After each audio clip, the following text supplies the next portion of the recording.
Hello, hello.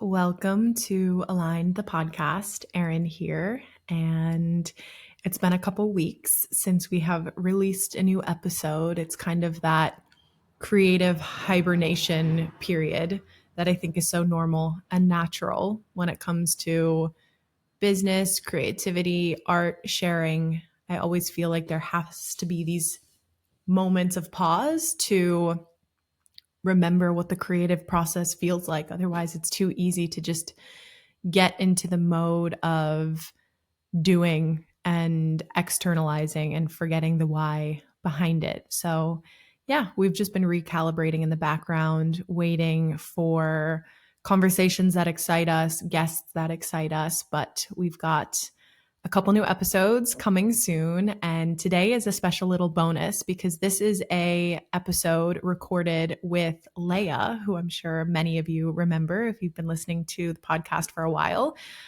She was a co-host with us, for probably the first half of all of our episodes. And Leia is a splenic projector. She was a core part of Aligned and what we put together with the Sacral Pathway. And she has her own podcast called A Life on Your Terms. And I was a guest in this episode talking about what it means to have a receptive mind. And we talk a little bit about the difference between the strategic mind and the receptive mind, because we all have brains and minds that work a little bit differently. And we live predominantly in a strategic world. So it can be hard for those of us who have receptive minds to adapt and to find our footing. So, yeah, we talk a little bit about my experience. She shares how she goes about doing things. And it's a funny little contrast between the two of us. We also talk about projector-projector relationships, which is something that I'm currently navigating. It's very present in my life. So I always find I like to share about what I'm presently going through in my life.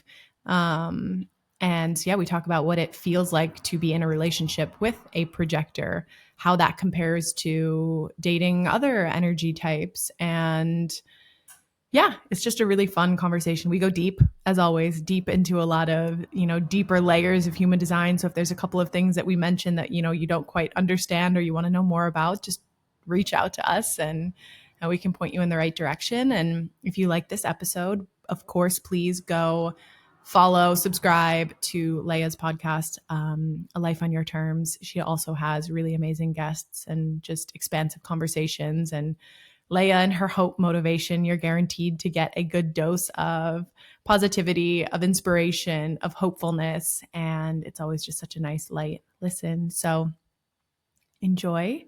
And if you feel called, as always, please rate and review the podcast. We would love you. A little bit of giving back never hurt. And we'll see you on some new episodes coming out soon.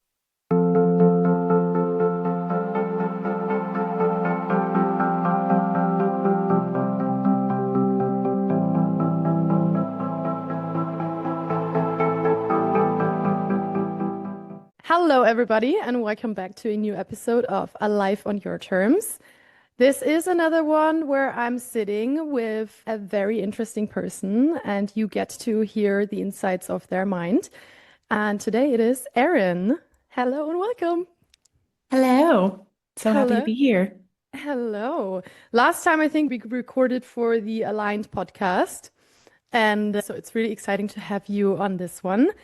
The reason why I wanted you guys to meet Erin is because Erin is a projector, of course. Most of my friends are projectors. She is also in human design and in the subconscious reprogramming space. And the other day I was sharing my take on the whole ADHD and neurodivergent topic. And actually, human design has a lot to say about that. And Erin has one of these very rare and modern and futuristic brain-mind configurations that often gets labeled as, I don't know if it's ADHD, but it's people like with your brain configuration, they're just considered as different. And so we want to talk about that. I'm pretty sure we're going to touch on projector relationships because that's what Erin is in right now. And we see what else comes up.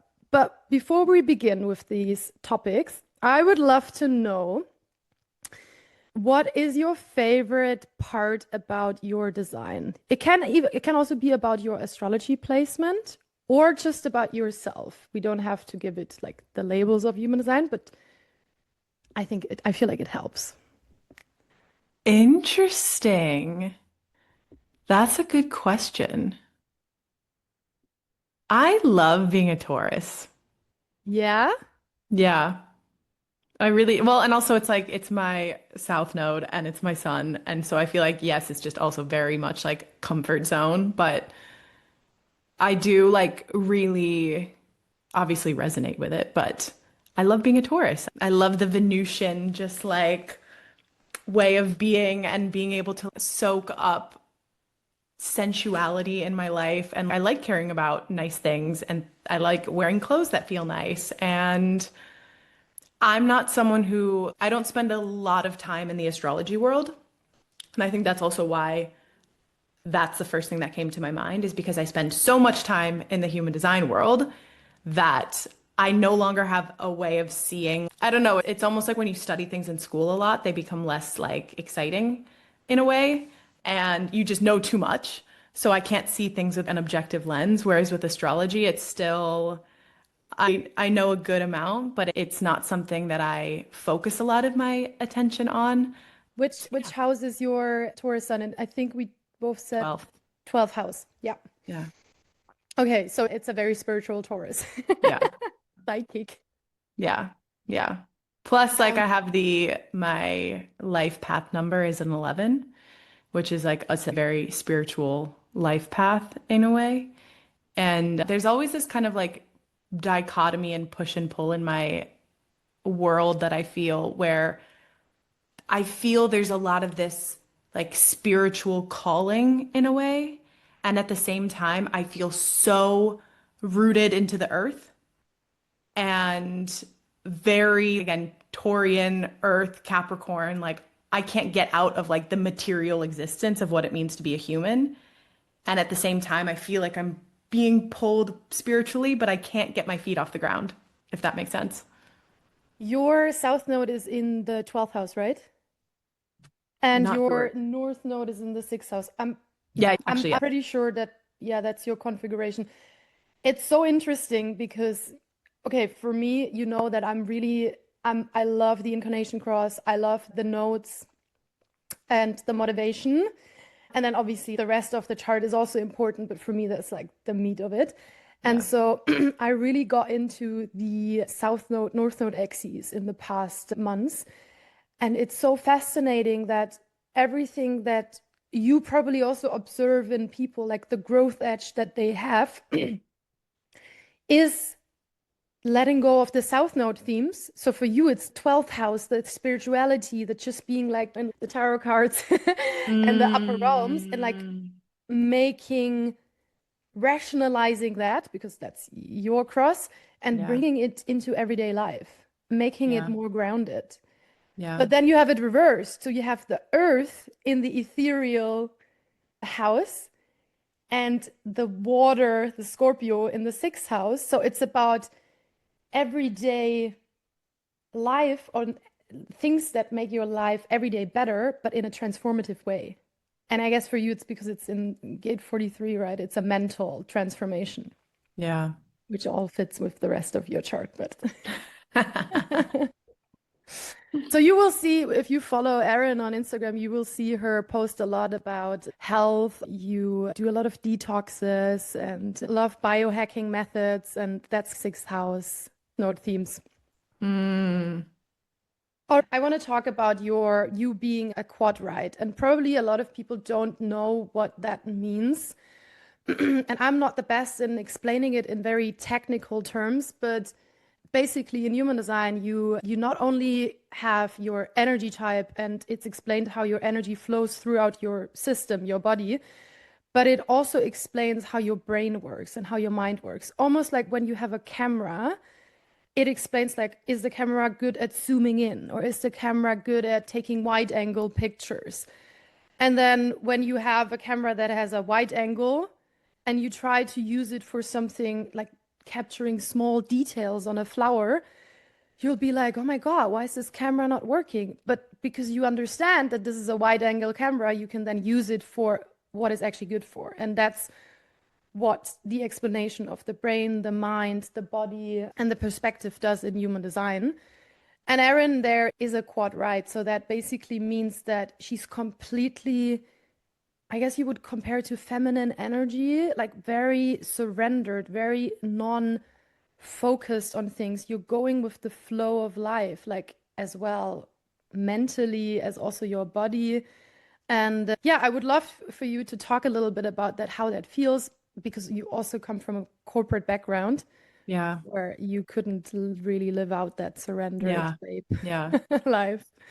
Yeah. Yeah. So for everyone listening, when you hear the word quad, the reason it's quad is because if you look at your human design chart, there's four arrows, and those arrows, each one of them can either be facing right or left.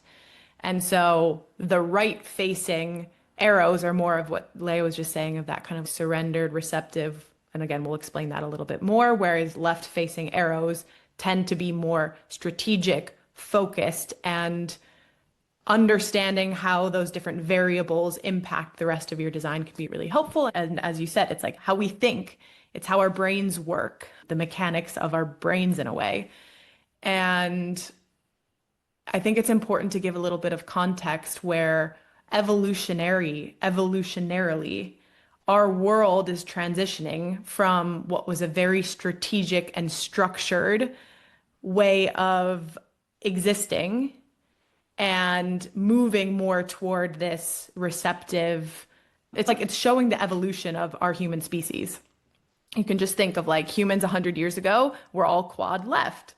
And over time, through mutation, there's this evolutionary process that's happening, and we're starting to transition and moving more toward the right. But the right for us, and based on what we know, which is based always on history, because that's how humans function strategically, is let's look at the past, let's analyze it, let's create some insight about it, and then let that dictate our future.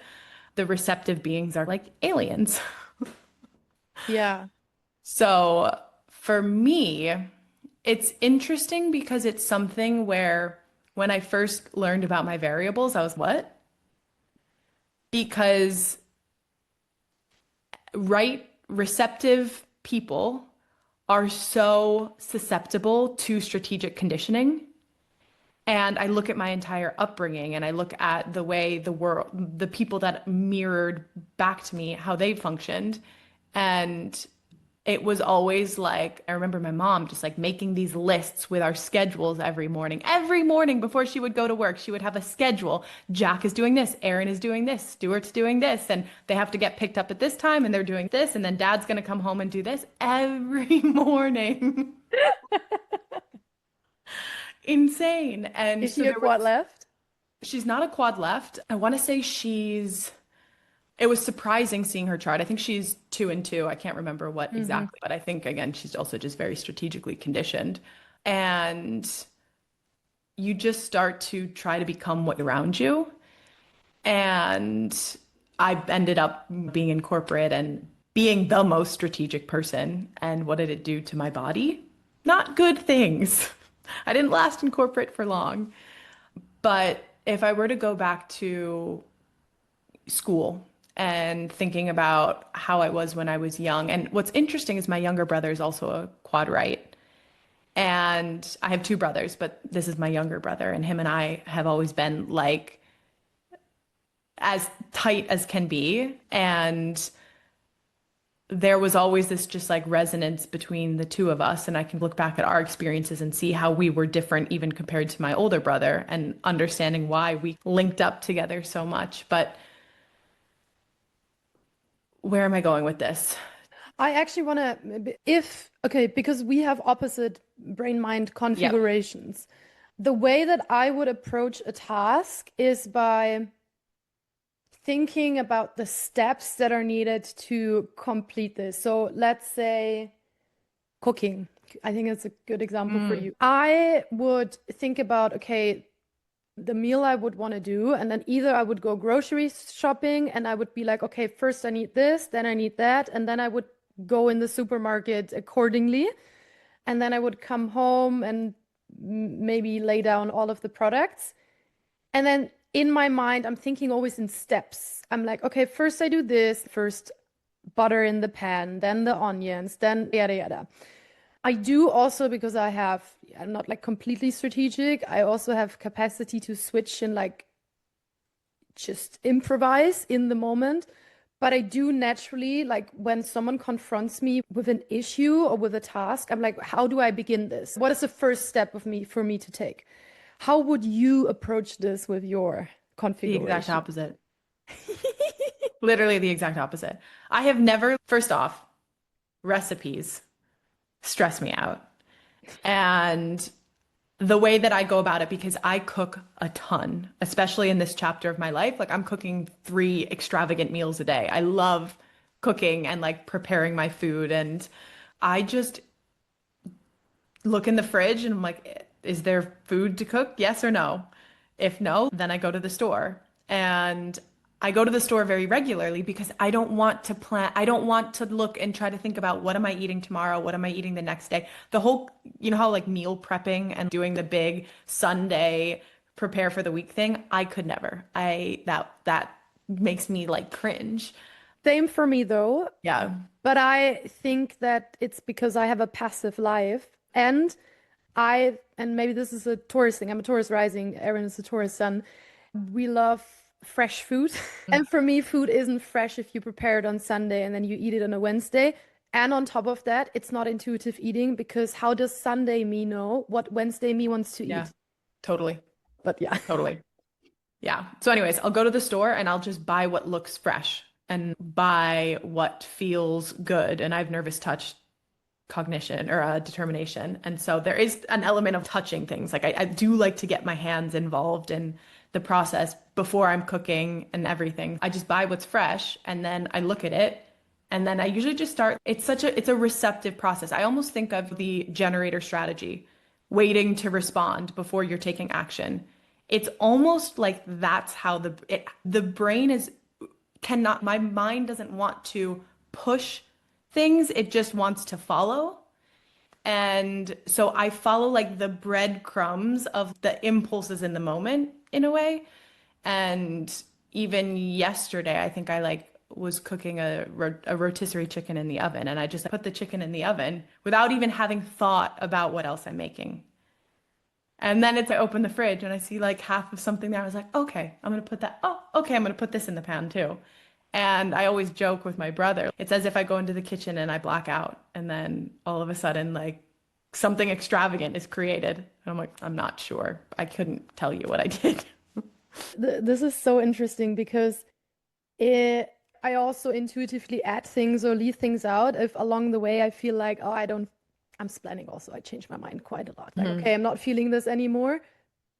But I noticed that if I go to the supermarket just with the intention of getting inspired, I will get very frustrated because my mind is trying to focus on something.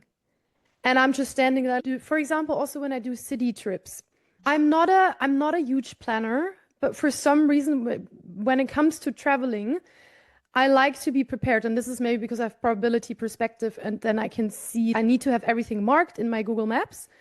And then I can pick and choose, oh, right now I'm in this area, now I can go here. Because I need the structure in order to flow. And if I don't have that, it's just annoying because then I feel like I'm not efficient. Whenever, and this is, I remember we talked about a different situation when you moved away from Bali, or I was talking to you about my ex-boyfriend, like packing before a trip, and it was so chaotic because he was like, he didn't know where to start, and he was all over the place, and he has a very similar brain-mind configuration as you. And I was like, how do you do that? Because I noticed I started judging him. I was like, that's not good. Like, I don't want to judge him. And then you were like, you just give everything away, or you don't. What did you say? Yeah. Oh yeah. And because I hate packing so much, I just get rid of everything. All of like my clothes. The thought of again having to figure out logistically how to move things and carry it, I just get rid of things. That's so fascinating. Because it could create a huge problem in your life where you feel I need to fix this, I need to be better organized. But if you just approach it with self-acceptance and, hey, planning strategically stresses me the fuck out, why am I doing it? Yeah. And you just don't. Yeah. But It, I will say it's hard and like I'm still uncoupling a lot of like beliefs and deconditioning a lot around like really having to acknowledge just how deeply conditioned my mind is to be strategic and how much, again, because I used to identify myself that way as this like strategic, biz-minded, really sharp person, which in some ways is true, but having to let go of that has proven a longer process than I would have expected. And it's also now getting to a point where it's feeling like the most freeing thing because I'm giving myself this like permission because I just, again, mind and also not self-mind is so manipulative. It is so controlling. And so I remember hearing like years ago when I was digging deeper into what does it mean to be a quad, like how radically surrendered you have to be. And I was like, but I don't get it. There's a life I want to live. There's a business I want to build. And you know what I will say? Doing business, I think, is probably the hardest thing because in some regards, it's like you can't run a business without making strategic decisions. but I don't feel like you're Realizing, not strategic.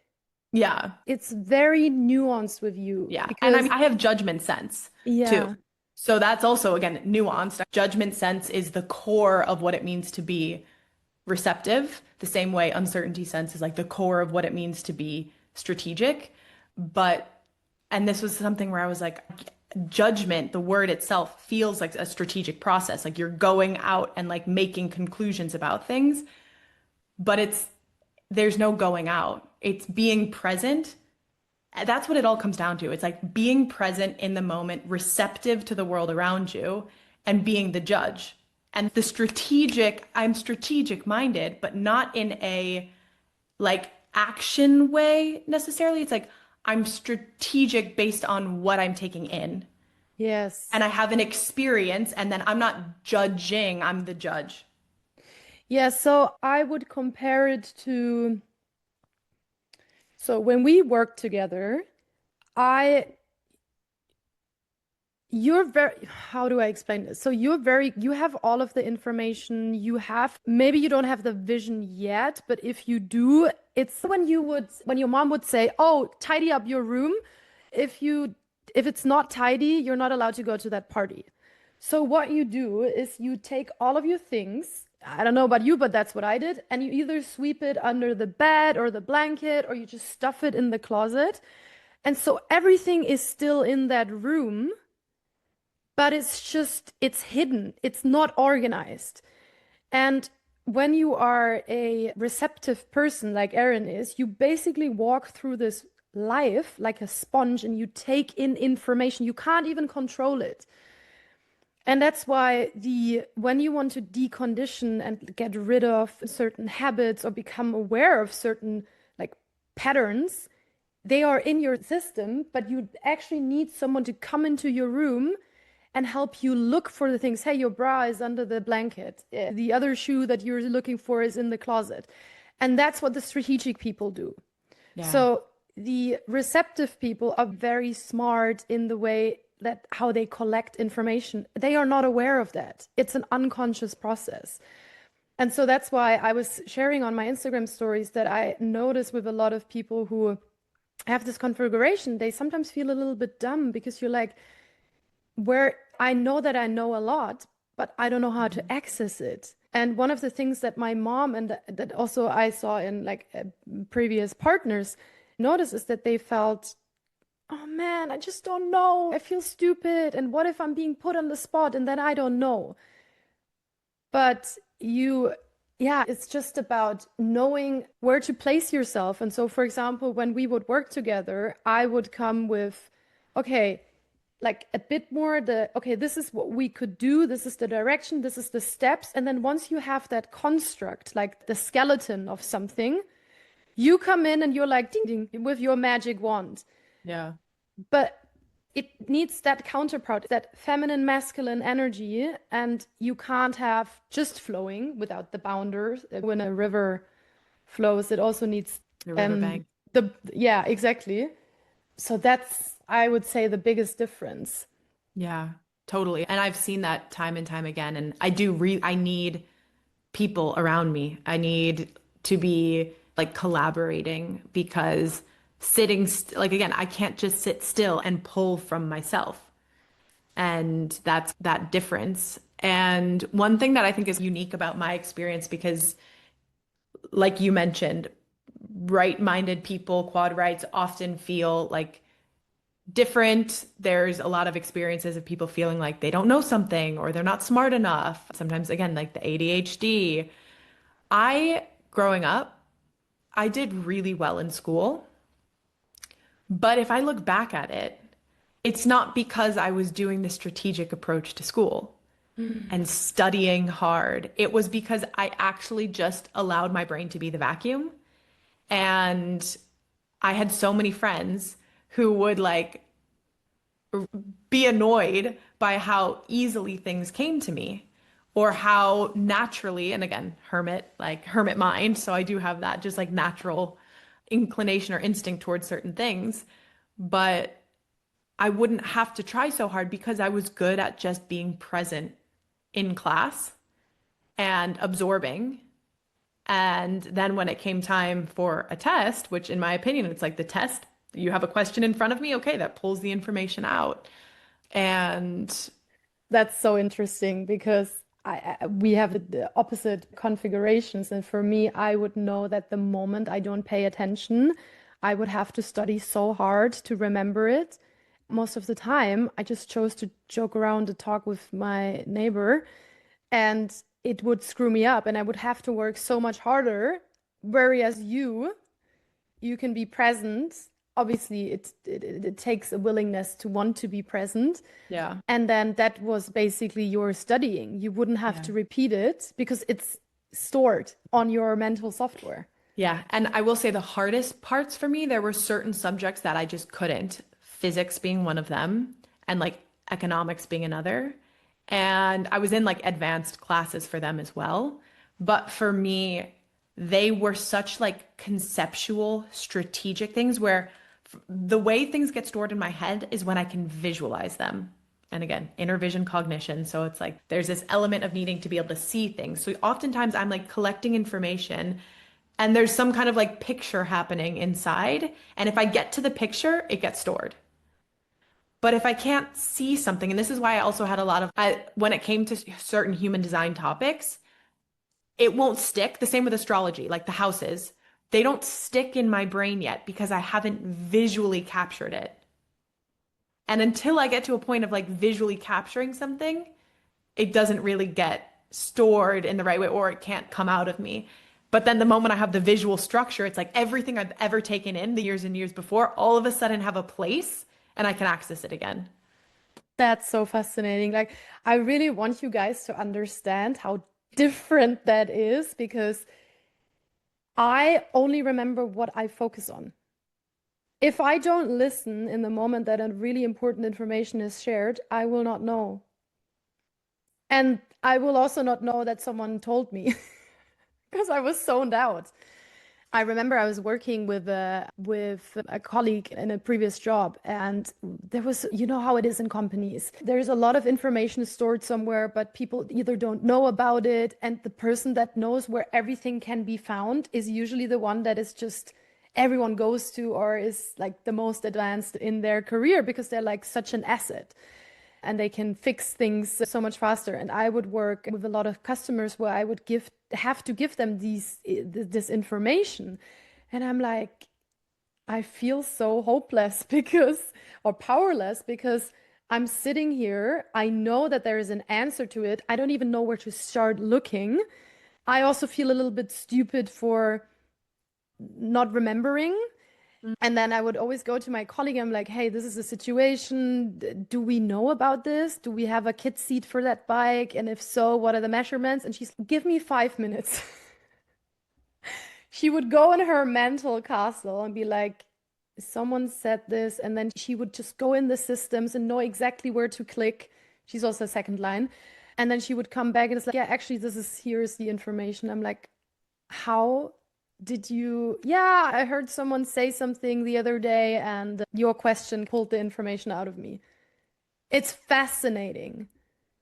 Or like remembering names. I obviously every person has a different gift. My ex would remember names of people that he met Mm. once. They would introduce themselves to him, and he has a stellium in the seventh house. He's 4 4 6, right? He's a 1/4. Oh. Mm. Yeah. But he is also judgment sense like you, Mm. and he inner vision, and he's a very relationship focused person. So people are very important for him, and remembering these like birth dates. Oh my God, like he would wake up and be like, "Oh my God, it's this and that's birthday." Like, what? It's crazy. And Yeah. I would be like, yeah, I am. Okay, thanks. Yeah. So yeah, and basically these brain-mind configurations is what we often hear as ADHD, neurodivergent, because Erin has all four configurations pointing in the same direction. And I think we talked about this before, where I told you that because my brain is active, my mind is Mhm. strategic, but my perspective is not, and also my body is not. So my mind wants to focus on something, but my vision sees so much more than I can focus on. And that's usually where it's like,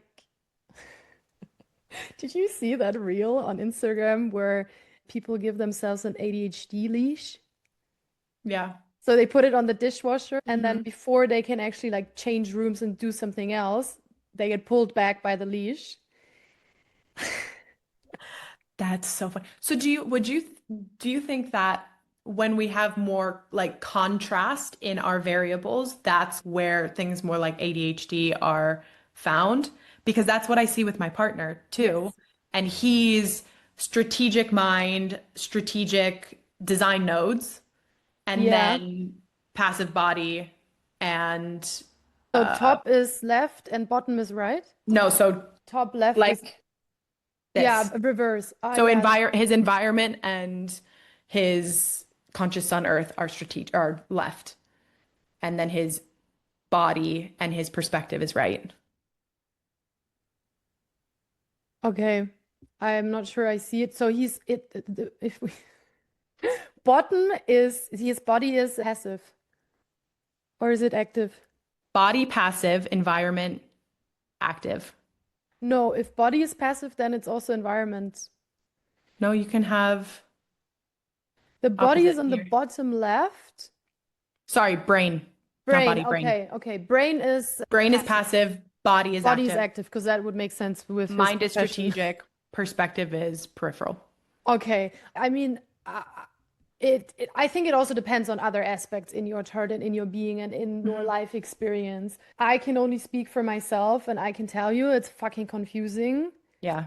Because for example, when I try to, in the beginning, when I would give workshops and presentations, I would make this really nice looking presentation. And then slide one, I'm going to talk about that. And slide two, I'm going to talk about that.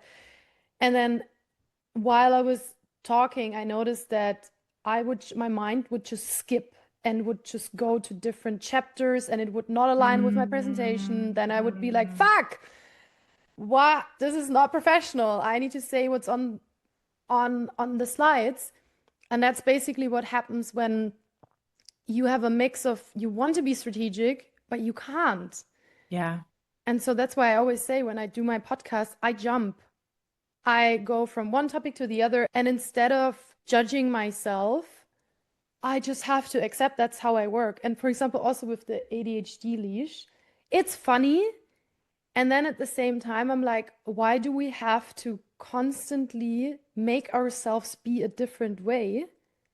What if we could just accept that it's not human to be like a robot and do one thing after the other? Why can I not just, for example, when I'm packing, I have my suitcase in one room, then in the bathroom, all doors are open, and it's like a surgery. You wouldn't Yeah. close the wound before you're done. And Yeah. it looks like a mess, but you just have to trust the process. Yeah. Yeah, that's, I know that it helps a lot of people to have a diagnosis, maybe to accept themselves. For me, Yeah. it never felt empowering to have that. Label, yeah. And yeah. It's the same with Tim. He will never he never got a diagnosis, doesn't want one, doesn't want to label himself as such, but he's I can see the kind of like conflict within my system, and I have my things in place to help me feel better and less out of control, but to some extent he's always just saying words are spells. And I think yeah, they can either help us or hurt us, and it's only really up you only know what's gonna be best for you. Yeah, exactly. What I notice is that a lot of people with open G centers, so when they don't have a fixed identity, they really like or it helps them to understand that part of themselves when they Mhm. have the label. For me, it's yeah, okay, but it doesn't change the fact that I work that way, that I have this label. I'm not gonna take medication just to fit into a system. I'm gonna have to make everything fit so that I can stay the same. Yeah. So I would also love to talk with you about projector relationships because you already brought up your lovely partner. And I know Hmm. that this is it your first projector relationship? And Yeah. before that you were with an MG, right? I was with a generator A and generator. before that a manifesting generator. Manifesting generator. I have my perspective on like how different these relationships feels, but I would love to hear from you. What would you say is the biggest difference? Let me get my charger really quick. Yes. So, I would say the biggest, like, what biggest difference, this is just the first thing that's coming to my mind, was, and like what I first noticed when I met Tim, which was at my retreat, funny enough, the focus, the absolute, like that penetration. And it's something where, again, as projectors, we are focused on everyone else all the time. And like having the roles reversed of feeling what it feels like to be the one who's being seen in such a like deliberate and intentional way. It's also just different when it's coming from like a partner, romantic partner. Obviously, at first we weren't that, but I have a lot of projector friends as well. And there's just a certain vortex that you're able to go into when you have that projector communion and feeling that in, again, this more like intimate setting was just, yeah, it was really like healing, I think, in a lot of ways to be able to receive that and to be seen. And yeah, Can you explain? Because for us, being seen, it automatically, we know what it means. I want to paint the picture a little bit for people who don't know what we mean with being seen and understood. Maybe even like you're in a relationship with a projector and you're a generator, you're a manifestor, a different type. I would love for them to understand what we mean by that. Can you explain that? Or how you feel when you feel seen and how you feel when you don't feel seen? yeah. When I'll start with when I don't feel seen because I can look at again the previous relationship with the generator, and we had fun together. We did things together. He liked what I provided for him and how I helped him and how I made his life better. But it's almost as if he didn't know me, like he didn't understand me. It's as if, again, like that alien kind of perception that there's just like a different needs, different ways of doing things. And again, I'm someone when I'm meeting with someone, I want to go deep. Like I want to get to know them, their story, where they come from, what past experiences have shaped them, like going into the depths. And oftentimes, like I'm getting people there, but it's one-sided. Or I'm just like regurgitating a very surface level story about myself, and that's as far as it goes. And there's not this like vested or continued interest to like really understand and be understood. Yes, I feel this so much. Whereas with this projector, it's almost like it was too much in some ways, where it was so foreign to me, where I was just like, oh my God, like you're really like just observing, like noticing all the little details, noticing things where I notice this all the time. And to be in a retreat, for example, where I'm a host and I'm taking care of everybody, I'm noticing when people are getting up, what people's behaviors are first thing in the morning, watching how different people interact, watching how they communicate, and seeing as well the impact that he had as a projector on the other guests. I would just be a little bird on my tree watching and seeing the way that like his focus and presence and attention would open other people up and get them to be more comfortable or to share more or to also just feel like you almost see it. It's like there's this sparkle that happens when you're being seen, when you're being penetrated by a projector in the right way. And I just remember it really took me back. And I was describing it to my friend Ruby, who's like my co-host at the retreat. And she was just like, Erin, you're getting a taste of your own medicine. How do you think we feel every time we're spending time with you? Like you're receiving it now. That's it. Yeah, I resonate so much with this. I also want to mention that if you are a projector and you're in a relationship with a generator, it doesn't mean that you have to break up and look No. for a projector. It's at different stages of your life. I think the universe puts you together with the people that you need to be together with. And what you just described, it's healing, it's therapy, it's especially when you have had a childhood where you didn't really feel seen. You were just like living life together, and as you said, your mom was doing the list, like she was taking care of you guys and providing food, shelter, and whatnot. But what the projector really needs is, hey, I see how you're talking to people. I see how you're analyzing them. I see how you make people feel. That's very special.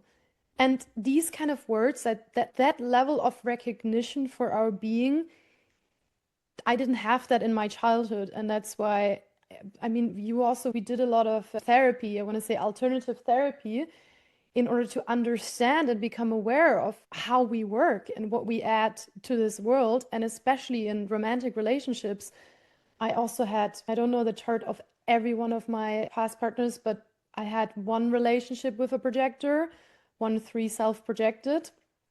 And it's intense because you see the flaws of them just as much as they see your flaws, and there is no lying. There is no, and if you then don't have awareness, then you're just constantly up in each other's business and trying to correct and perfect because the projector human is got put on this earth to be of service for humans. Like we have a very interpersonal energy and purpose. Of course, there's projectors that are more interested in getting to know like actual systems.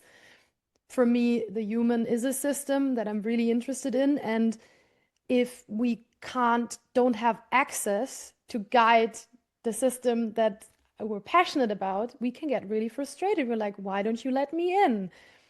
Why are you hiding this from me? And for me, in that relationship, I didn't realize it at the time because we were fighting a lot because we were very similar. There was a few moments that I realized how special and how deep that connection was when I was in relationship with different types. And as you describe it, it's you live your life together and it's fun and it's very nourishing and maybe they can be like physically there for you and hug you and for me, and maybe that's also because of the partners that I had, I'd never really felt truly seen. I'm like, I feel a little bit lonely in how much I see you and understand you, and I want to help you with how you work, make everything in your life work. But if there's no awareness, that's what we're doing, and then we get measured up with all of the other like energy tasks that we need to complete in life in order to survive, cooking, cleaning, whatever, then the balance of a relationship with an energy type and a projector it doesn't really work because I cannot sustainably keep that up, keep contributing to the relationship with that amount of energy.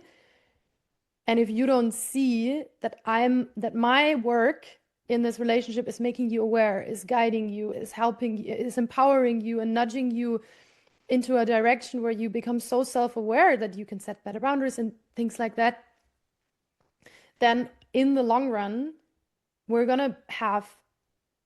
not going to be satisfied and I will not feel seen. So I'm very curious, how do you manage that in your relationship with both people not having consistent energy to do things? Because I noticed that what motivation is it, Tim? Innocence. Innocence. So you have a proactive motivation and you have a surrendered motivation. What I notice is that can work good because you actually want to do things. Yeah. And he's a bit more, okay, I'm just going to follow along Yeah. and see what happens. But let's say both don't have the energy right now to do something that needs to be done.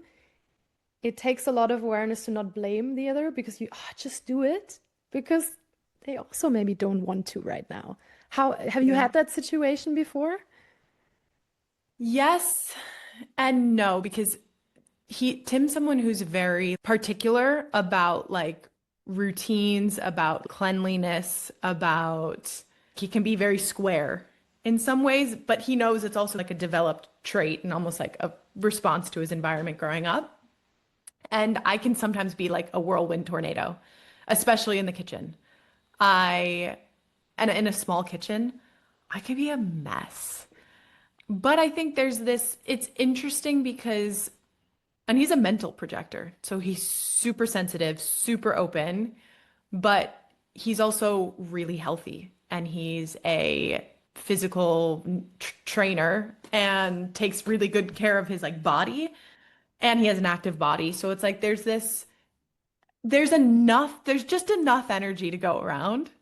And we find our things. So it's like there's certain cleaning things that like I'll cook, he'll clean kind of thing. And it's just spread out based on like our schedules. And right now his schedule is a lot more demanding where he's going into the gym and he's seeing clients and he's out and about more where I'm in full hermit mode at the moment. I can't even speak the language of the people around me.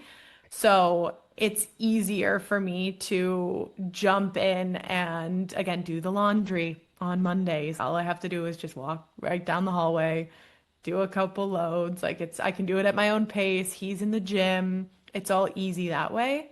The one conflict or the thing that I'm still working through now is figuring out like I have a really hard time flowing in my routines when he's around, especially because we're in a small space. And so it's really hard for me. Whereas for him, it doesn't matter. He can just do his things and it doesn't really isn't as impacted by it. Whereas I'm very impacted by like presence. So the balance is really easy when like he's gone for half the day and I'm have time to myself. It's harder if we're both just 100% of the time together because again, I don't like that feeling of being like I need to clean this because I know that like you want it to be clean and you're watching me now. I don't want to be observed. Whereas he doesn't mind being observed. Active body, passive body. It's just interesting. I feel you with this. I noticed this with Philippa, my niece. She's also active body. And basically, what that means when you have an active body is that you are designed to be observed and just to be consumed in whatever you're doing. And then there's passive bodies, and that's Erin and us, Erin and me. And we don't like to be observed. We want to observe, but we don't want to be so enmeshed in what's happening because then we can't observe. And whenever people come to visit, she gets so much attention. People look at her, they want to play with her, and she loves it. She loves to be the center of attention. And obviously, we also look at her the whole day and we're just like mesmerized by how she's speaking and seeing the world. And very often I was thinking, I would be so annoyed with that. Leave me alone, people. Like, just, yeah, I need some time for myself. And that's what I experienced, that once I am in a room with someone else, it really depends on how our relationship is, Mm. but it influences how I behave. That you probably have heard of this, but they did a research a couple of months ago, or maybe it was last year, where they proved that only by observing a particle, the particle would actually change the direction. Yep. And that's basically, I think, what we're feeling. It's quantum. Yeah. If you're in a room with another person, of course, it manipulates the energy in the room and it has an impact on where your focus goes. And I remember that was a huge aspect in my last relationship where I had to actively not look at the person and almost ignore them. Other people would think, oh my God, she's so rude and whatever. And that's also what he thought. But I was not doing it because I didn't like him, but because if I would look at him and if I would be too much in his energy, it would just pull me away from my center. Yeah. Yeah, exactly. And then I get hard on myself because I Yeah, feel like I'm not being myself yeah, fully. And I'm like, why can't I I'm a morning person. And so I get up early and I'm slow and intentional and he gets up even earlier because he's currently doing morning coaching at the gym. And so he'll be up cooking or something. And again, we're in a small space at the moment, so that is exacerbating it. Otherwise, I would just leave the room and it would be fine. But this morning, I just noticed like I was up early. I was like, okay, I'm just gonna get up. And I tried so hard. I sat in bed with like my journal for a moment, and then I was like, no. And then I sat at the table and I was like, no. And then I sat outside, but then there was cars going by and it was cold. Then I came back inside and I'm like, why can't I just like chill? But I think it's also connected to the second lines and just yeah, like you and I have, I think 4 or 5 second lines and it's my notes. And I really need to, we're so aware of what could happen or like the energy that is swirling around us. If I know that one of the tabs that is open might start blinking, okay, we're recording this podcast episode. I had my WhatsApp open. I had to quit it because the thought of someone messaging me, it would just stress me out. So I have to eliminate mm, that tab. And that's how it feels like when when you're with people. It's, and I know that some people would now say, oh, yeah, you need to train this and whatever, change your perception on it. Yes and no. I think yeah, sometimes you can just accept that people have this influence over you. And yeah, I learned a lot from that relationship where I now know, okay, let's say you're in a room with someone and I have a fully open emotional center and I also have a fully open sacral center. I feel the emotions of people and I feel the desires of people. And I can also feel when they're not happy and they're frustrated. And that they don't even have to communicate that. So I walk into a room with a person that feels maybe not super satisfied about where they're at or whatever, something's going on. And I can choose to ignore that, but it's almost like someone farted and it's just in the air. yeah, Yeah, I'm not gonna die from it, but I'd rather just open the window and not feel that. Well, what yeah. is the things that you feel with people when you're with them?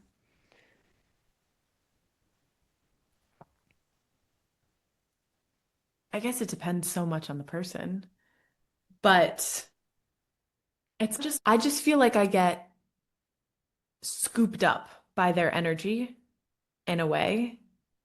And somehow it's as if you imagine like a plane flying and they're just like however the physics of it works. It's like you get stuck up in it and you're Yeah. flying on your own, but there's the gravitational pull between and it just blocks me from feeling me. And I could, in theory, just go along with flying with them, But I know that's not what I actually want. And I've done that so many phases of my life where I just, oh, okay, let's just go along with it. And so there's like that conflict of, but how do I stay in my own lane? But I'm scooped up. What is a current method you're using to get back to yourself? The only way I know how at the moment is like being just getting in my own energy, going for a walk. Quickest and easiest way is like fresh air, just go for a walk. Because there's something also for me walking, it's like the way that I like start to file the information into my receptive brain and like process, okay, what's mine, what's not mine. And so just like having physical separation, it's the only thing that I know of at this moment that I can do. Yeah, same. I actually, it helps me. First of all, we know that certain things that we feel can come from the outside and from other people, and not everything that we feel when we're with others is from us. That already helped me a lot. And at the same time, yeah, I need the separation. I also feel like I need to reflect a lot on it. And I think that's, you have that in your chart as well.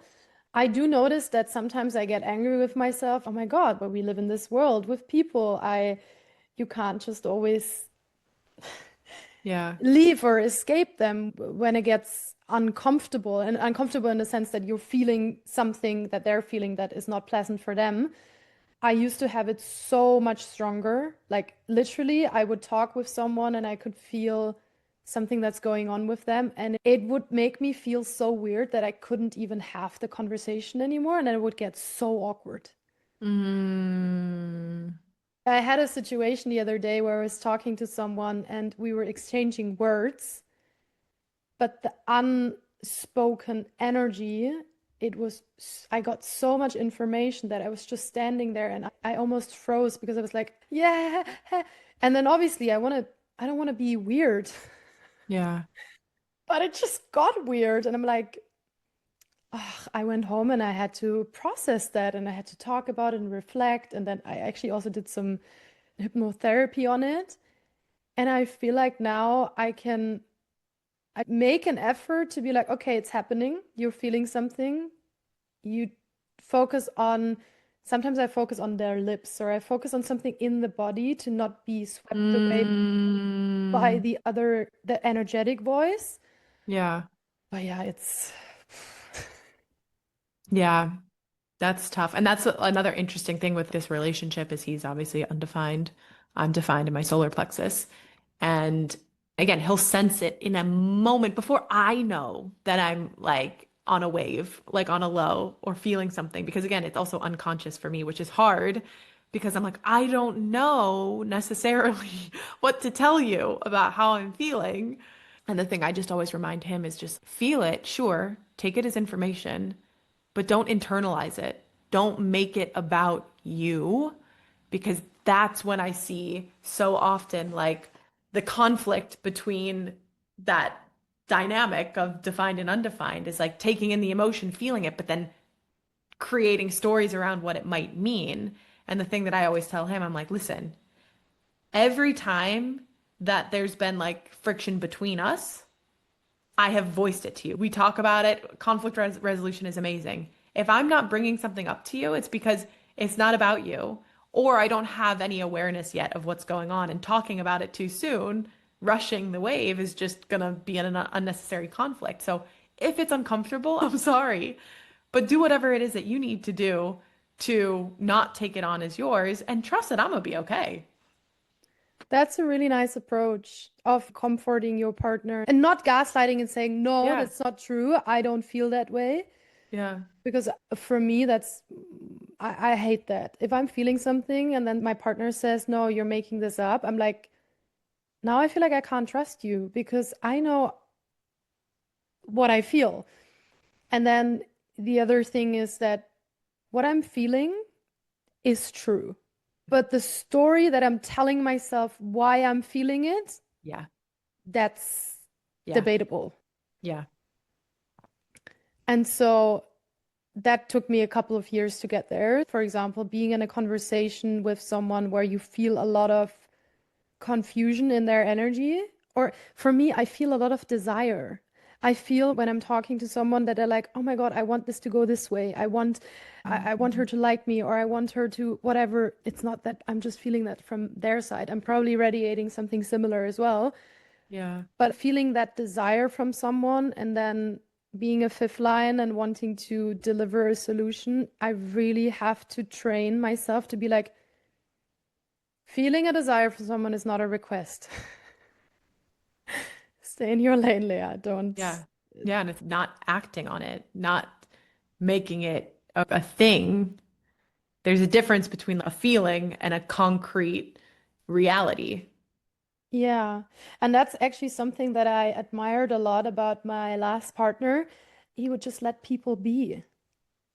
He would not feel the urge to go into the feeling of other people. He would just be there and spend time with them. And everything has its pros and its cons. But for example, I was in Cape Town a couple of years ago and I had a situation with my dad where he got really sad and angry. And then my partner joined us on the trip, and it was really awkward between my dad and I. And because it was so awkward and you feel so much, it's sometimes so hard to then talk because you're like, what do we say? And then he comes into the team with his golden retriever energy, and he's just, oh, hi, so how are you doing? And it was so refreshing because it took the heaviness Yeah. out of it. And I Yeah. admire that when people do Yeah. that. And I do think that's also the magic of the untainted, undefined solar plexus when you get to a point of not personalizing things and just like being, it's just being a space holder. And it's the same thing I saw in my partner at the retreat when I first met him, seeing how he could just be in an emotionally charged environment and just like in his full innocence, just observe and be there and hold space and be the perfect energy that was needed for whatever that process was to be moved through. And I've experienced it as well. Like when I am in the wave and we get past a point of like him creating any stories about it, can just be there and I can just be in my wave. And there's something just so healing about that. Yeah, every person has a different flavor, and in certain moments you need the flavor of innocence and just hold me, just observe me. And then there's moments where you need someone to help you fix it. Yeah. And what I had to learn is not to be angry at what someone can't provide. Yep. And I go back to, hey, this is how they work. They're giving me everything they have. But I can't get something, I can't turn a tomato into a zucchini just because I want that. Yeah. Yeah, and that realization then ended to the breakup of my last relationship because when you have so much clarity around it, you're like, okay, actually, this is, you Yeah. can't change unless you lose yourself, and I can't change, so Yeah. It gives you, and again, it's like, it gives you that freedom, that the awareness of being able to see more logically, just, oh, you're you. I'm me. I know that my job is to be myself, and I know that your job is to be yourself. And if you can't be what it is that I need, that's okay because I don't want you to change who you are, but I still have that need, and I need to go and find a way to get that need met in another way. yeah. And for me, most of my relationships ended that way. And it's beautiful because your ex isn't a bad person. No. Sometimes people are just not compatible or compatible anymore, or the lesson that they had to learn with each other is has been completed, and that's how it goes. Yeah. Thank you so much for sharing all of your stories with me and the listeners. You're welcome. If anyone wants to work with you, where can they best find you? Probably on Instagram. That's where you can find all of my different offerings, whether it is mentorship, retreats, all that kind of good stuff. Yeah, it can be found Yeah, through you have a Instagram. retreat coming up, right? Yeah, April 2026, it will be in Portugal. My retreats are probably like my most favorite things in the universe that I do because they're just like you get it too. It's like we've been searching around the seas of what are the most impactful ways in which we can transform and be ourselves. And I feel like the retreat for me is like my culmination of like how do we fast track and accelerate our alignment in the most profound way? And yeah, it's so fun to be able to do that in community in amazing, beautiful places in the world as well. Yeah, yeah, I agree. I feel like being in the presence of people that have a different frequency than you do, or maybe you get seen by Erin, it's so nurturing, so healing, and it's very powerful to do that in person. Yeah. Yeah. It's a huge like catalyzer. Yes, I agree. Alrighty, thank you so much for everyone. If you feel like this was empowering, helpful, insightful to you, feel free to share it with a friend. Give the show a rating. Obviously, I would be happy about 5 stars, but I'm not pushing you to do anything you don't want. And yeah, I'll hear you in the next one. Bye.